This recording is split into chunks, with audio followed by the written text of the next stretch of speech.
A few days ago, somebody sent me a YouTube video of a neurologist, a scientist, talking about awakened consciousness. And I thought it was wonderful, and I'll post a link to it here. It really gave a sort of an intellectual understanding of what happens in awakened consciousness, what happens when we awaken out of the dream, why there's such a great sense of peace and happiness and love in this, in this awakened consciousness compared to how it was before we were awake. And so he's done a great deal of research, with many people, tested all kinds of different kinds of tests, worked with thousands of people. And what he's discovered, the simple way of saying this, there's a number of different things he discovered that were really useful. It's one thing to understand this, through the mind intellectually. It doesn't help all that much, but it's useful in a way.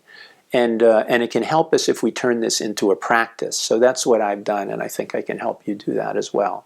So one of the things that he discovered is that it's impossible that we can think of the past and we can think of the future, but we cannot think, no thoughts come up in the presence. We cannot make thoughts out of presence, out of now, out of right this moment. No thoughts come up when we're present. Isn't that interesting? It's true. No thoughts come up when we're present. So in present, we're sort of thought-free. When our attention is firmly on the present, not 1 second ago or 1 second from now, but right in this very present moment, there are no thoughts. It's free of thoughts. It's wonderful to be present, partly because we're free of thoughts, what he calls the blah, blah, blah, right? Which is a good way of saying it. It's our internal, dialogue, our internal conversation that's going on in our head all the time, these thoughts that are constantly going on, our monkey mind. So in presence, we're free of that. And that's why it feels so wonderful to be free of these thoughts. The other thing that he found is that there's two parts of the brain which he found with long-term meditators were, they were more activated in long-term meditators. And one part of it was the now, being present, this now, just presence, free of thoughts. And the other part was the absence of self and other, the absence of this feeling of separation of self and other. This is a fundamental practice of all Zen and all spirituality, to be, free of the ego, this sense of separation, this sense that we are not one with all existence. This realization that there is no separation. So the other part of it is this realization, this experience that there is no separation. There is no separate I. There's just this oneness. There's just this totality.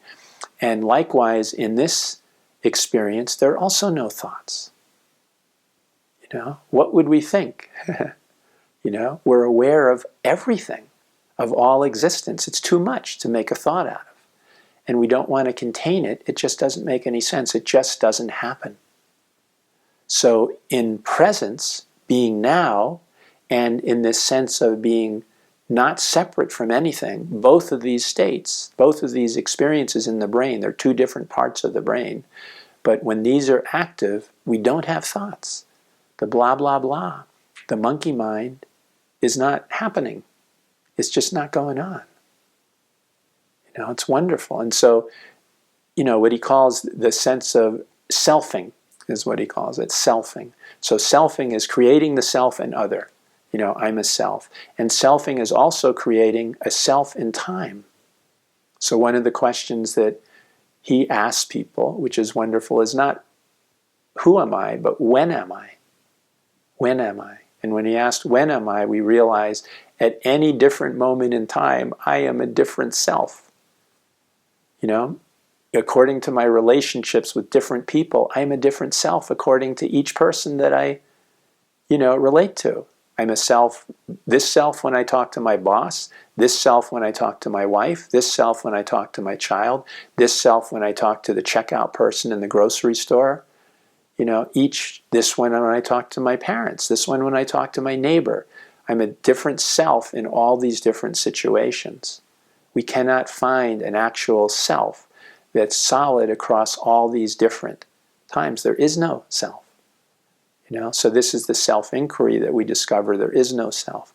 But the practice, the practical value of this is to realize this, that the blah, blah, blah goes away when we do this, and do practices that bring us into presence. Even the question, when am I, brings our attention into now, right? Because we're kind of wanting to know, who am I now? Right now. And in order to find that out, we have to be now. 1 second ago is not good enough. We have to be right now to find out who am I now. So our attention goes into now. And the thoughts drop away, don't they? And now the thoughts drop away. We cannot find this I now because it depends on thoughts. Now there's just now. There's just now. And everything that goes into now, which is everything. But it's everything all at once.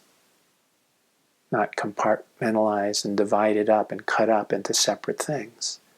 It's the all now. It's the same as the end of the separate self. This no self and other. When that dissolves, we're also present. They're two different parts of the brain, but what they have in common is when we let go of this separate self, we are now. It's happening now, in reality, now. And when we're now, we don't find this separate self, we just find the all. So they work together in this way. So the practical thing is the practices that do this. I gave a video not long ago about Tonglen, this practice of bringing in the suffering of all beings and sending out healing to them. So that's the focus on this allness. The Bodhisattva vow of beings are numberless, I vow to save all of them.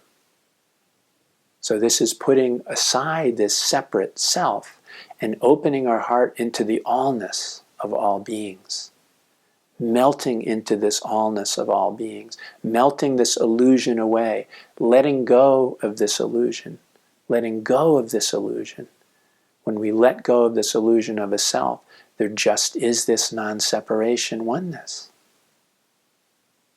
When we let go of the illusion of time, there's just now. Because these things are always here. Now is always here. The absence of a separate self, the oneness with all that exists, is always here. Always here. So the value of this intellectual understanding and all this testing is that we can use this as a practice. We can realize, oh, it's always now. Okay, come back. Come back to reality. Come back to this present moment.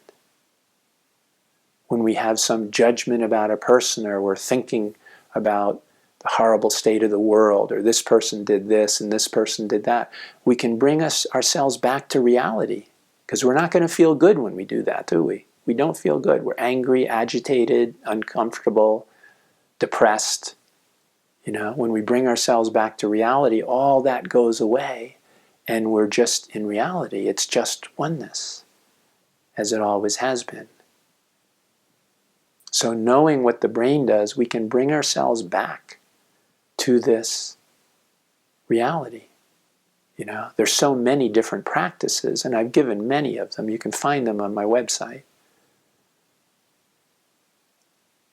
But if we only understand this intellectually as some interesting information that we, see and learn, it doesn't really help us. We need to bring ourselves back to reality. We need to bring ourselves back to now, to presence, this moment. We need to bring ourselves back to the realization that there is no separate I. There's just this undivided reality, that I am not separate from anything in all of existence. Not as a belief, as an experience of reality.